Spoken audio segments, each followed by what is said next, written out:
terms of swallowing and trying to chew your food, it feels just like on the ground. As for walking, I haven't walked for, I'd say about 200 days now. I've been flying around the space station, so...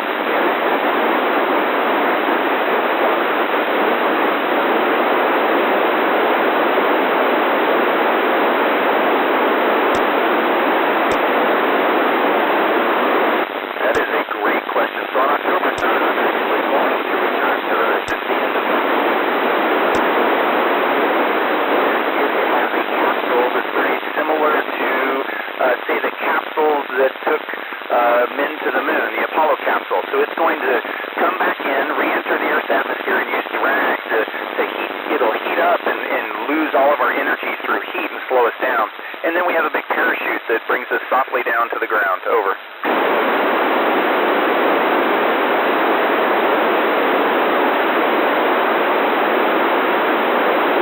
It is the most amazing feeling. You know, I think the best way you could try to simulate it is if you were in a pool and you were underwater holding your breath and you just floated there. I've felt like that for the last 7 months. I get to somersault and do tricks and fly around corners. It's just amazing. Over.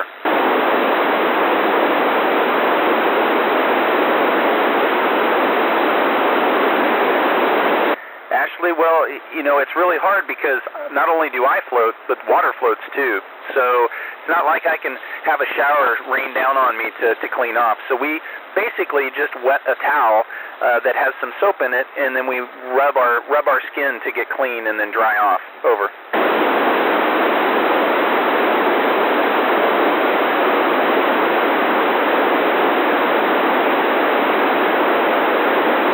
Well, it's not as easy on the ground because gravity doesn't help take everything down. So we have to find another force to be able to help us out. So we use basically a toilet that has a vacuum cleaner attached to it so that it sucks everything in. Over.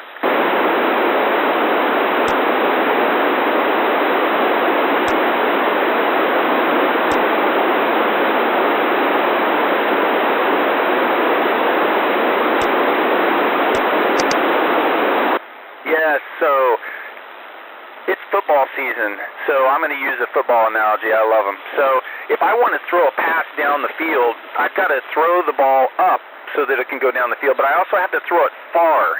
And so it's vertical velocity and horizontal velocity. If I throw the ball just straight up, then the ball comes straight down and it didn't go anywhere.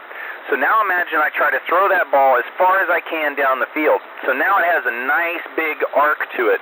And that curve, if I throw the ball fast enough, that curve of that arc for the football is going to match the curve of the Earth because the Earth is a sphere.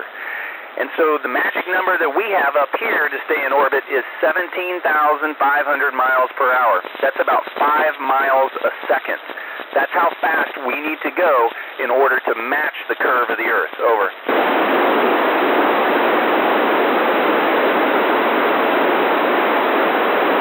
It's the best sleep I've ever had. I turn on a little music and I close my eyes and I fall asleep. And I'm in a sleeping bag, but the sleeping bag just kind of keeps me cozy, and I've got it very loosely tied to the wall so that I don't float away. But it lets me just kind of float in place, and my body finds a natural position, and I sleep 8 hours a night like a baby. Over.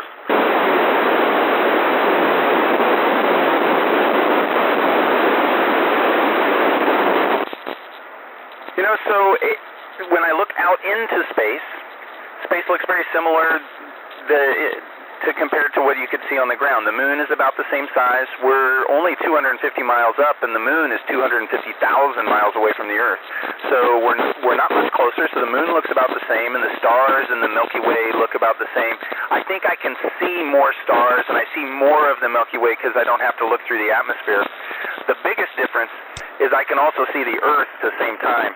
And so I can fly over the United States, and I can see almost from the Canadian border down to the Mexican border, all in one view from left to right as we fly over and take in the entire United States all in one shot. It's amazing. Over.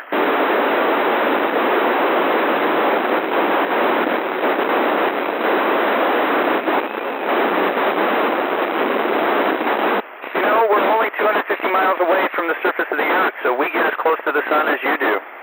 Over.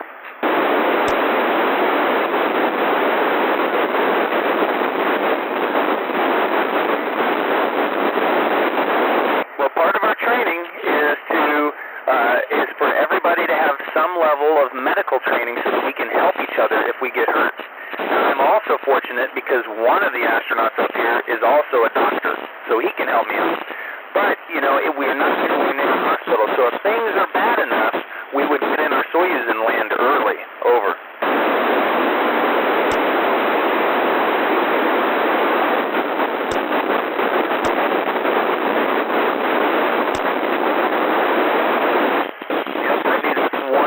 Questions we're trying to answer here. If I'm going to be up here 7 months, I've got a crewmate, Drew Morgan's going to be up here 9 months, and another crewmate, Christina Cook, who's going to be up here 11 months. And so we're doing research to see how the human body adapts to space, because if we're going to go to the moon, it's going to have to spend extended time in space. And when we go to Mars, we're going to have to spend even more time in space. And so we need to figure out how we can survive. Over.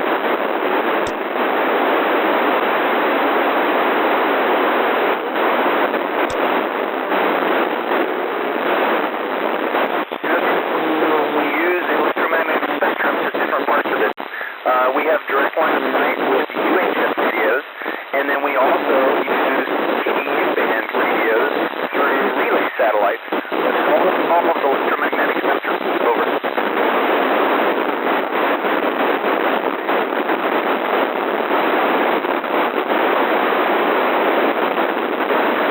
When I launched the microphone,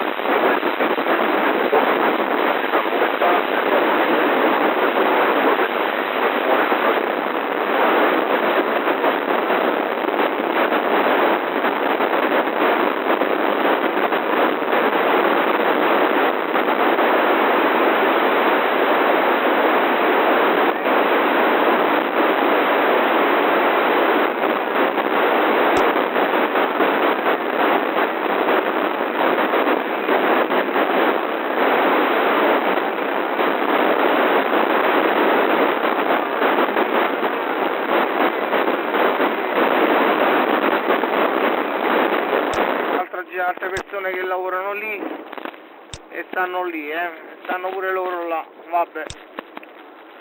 Certo, mo sta 5 minuti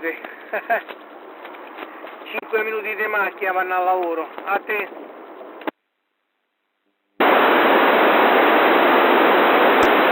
Sì, no, veramente sono 5 km 10 minuti, più o meno 7, 8, 10 minuti, dipende qua se c'è un po' di traffico qui a imboccare la scafa. Beh, non sempre atterrano e decollano da sta parte, perché dipende da come gira il vento. Normalmente provengono da nord verso sud, quindi vengono impegnate queste due piste qui parallele al mare, ma dalla parte opposta, mentre quella che è perpendicolare al mare, quella che passa sopra Focene, quella viene usata sempre e solo per i decolli, a meno che il vento non lo consente, capito?